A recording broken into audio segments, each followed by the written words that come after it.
ልጆቹን እያስተማርኩ ነው። አይሻት ለልጆቹ እንዲያርኩ ነው። 9 ወር ግን ተሸክማ አመጣቸዋለች ወይ ወልዳቸዋለች ወይ? እናታችን ናት አትልም። እጅጉን ጋር እንዲህ ብላ እንዴት አውዙ ቢላሂ እብድ ነኝ ማለት ነው። አብጃለሁ። ለምን ሐኪም ቤት አልገባም ታዲያ እንዴ? ወሬ ሄዶ ከማውራት እናታችን ታማለች ከምትገለን አባቴ ሰው ፈልግና እናታችን ትታከም ለምን አትልም ታዲያ? ተምራለች እንግሊዝኛ እያወራች አይደል እንዴ? በሽተኛ ናት። ለህይወቷ ብዬ አዝኜላት ነው።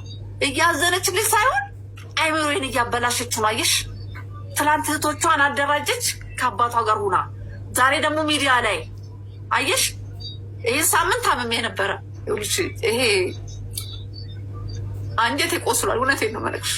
እኔ አንቺ ህይወታችን የበላሽ ስትለኝ በጣም ታምሜ ነበረ። ሚዲያ ላይም ስትናገር የሆነ የሚያምሽ ነገር አለ እና አልሞትም አልኳት። አየሽ፣ አልሞትም አልኳት። ዛሬም ላይቭ ገብታ የቀረውና አይምሮዬን ልታበላሽ አየሽ። እና እቀበላለሁኝ። አሁን አድማጮችም ገብተው ማሚዬ ያንቺ ችግሬ ነበር ሲሉ እሺ ይላለው። ልጆቼ በእድሜ ክልል ያሉ ሰዎች ሊገቡ ይችላሉ።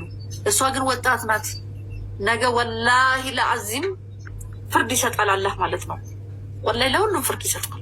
እኔ ለእነሱ ካልኖርኩኝ ለስሜቴ ኖርኩ እናት ከሆንኩኝ አላህ ይፍረድ፣ አላህ ይፍረድ። በቃ እኔ ሌላ ምንም አለም። ሀይባዬ የምጠይቅኝ ነገር ካለ ጠይቅኝ እናት። በጣም ያሳዝናል። ያው ሃይማኖት የተናገረቻቸውን ነገሮች ሰምተሻል። ግን እኛ ማንኛውም እንዳለብን አናውቅም። እሷም አንቺም ተናግራቸዋል። ያለማስረጃ ማንንም ማመን አንችልም። ግን እንደ እናት ያው እኔ ሃይማኖት አንዴ ቆይ ትናገር እና ከዛ ናገር። ሃይማኖት ወይ ይሰማው ያንቺ ተራለ እንግዲህ እናትሽ የተናገረችውን ሁሉ ሰምተሻል? ሰምቻለሁ። እንጂ ደግሞ ማለት ነው ሁሉም ውሸት ነው። በጣም ብዙ ውሸት ነው። ይሄ ሰውን የማሳመን ነገር ነው እሷ የተያዘችው። ኦኬ፣ ሰውን የማሳመን ሰውን የማስለቀስ ይሄ ባይዘወይ ይኸውልሽ፣ እኔ በጣም የተማርኩት ነገር አንድ ከሷ ምን መሰለሽ፣ በውሸት ሰው ልታሳመኝ ትችላለሽ፣ ግን እውነት ግን ራስሽን ማለት ነው ራስሽን ጸጸት ውስጥ ነው የሚከትሽ። ለዛ ነው ደስተኛ አትሆኝም በህይወትሽ በሙሉ። ባይዘወይ ውሸት ይበቃል ከዚህ በኋላ። በትክክል አንቺ የአላህን ፍርድ የምትፈልጊ ከሆነ እውነቱን ተናገሪ የመጀመሪያው። ምክንያቱም በእውነት ነው አላህ የሚፈርደው። ውሸት ስለዋሸሽ እዚህ ጋር ሰው ሊያምንሽ ይችላል፣ ግን አላህ እውነቱን ያውቃል አይደል?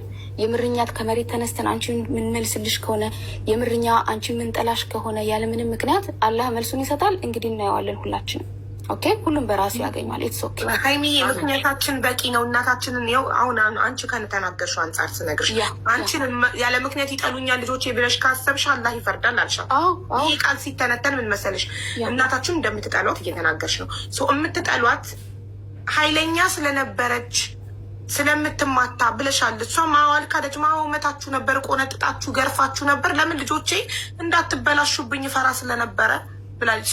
ስለምትማታችሁ እና ስለምትሰድባችሁ ስለምትቆጣችሁ ነው ይሄ ሁሉ ጥላቻና ጥሎ የጠፋን አባታችሁ ገና የመጨረሻዋ እህትሽ 5ኛዋ እህትሽ ራህመት የ2 ወር አራስ ሆና ጥሏችሁ ጠፍቶ እሷ ብዙ መከራ ታሳድጋችሁ ከ10 ዓመት በኋላ እሱ ሲመጣ ለእሱ አግዛችሁ እሷን ማግለላችሁ።